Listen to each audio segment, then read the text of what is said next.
রাত 2:15 ঢাকা মেডিকেল থেকে আলম লাশ নিয়ে বেরিয়েছে গাজীপুরের দিকে।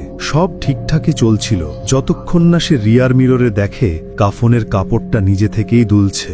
সঙ্গে থাকা দারোয়ান সেলিম কাঁপা গলায় বলে, ভাই কাপড় নড়ছে। আর ঠিক তখনই পেছন থেকে শোনা গেল ছিঁড়ার শব্দ। আলম দরজা খুলে দেখে লাশটার হাতটা বেরিয়ে এসেছে, আর সেই হাত কাপড়টা নিজের মুখে টেনে নিচ্ছে।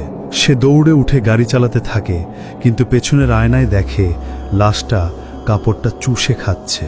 হঠাৎ রাস্তার মাঝখানে এক বৃদ্ধ থামিয়ে বলে, এই দেহ গাজীপুরের না, ও তো কালি দাফন হইছে। ঠিক সেই মুহূর্তে লাশটা গলা তুলে বলে, ফেরাত দে। গাড়ি উল্টে যায় খালের মধ্যে।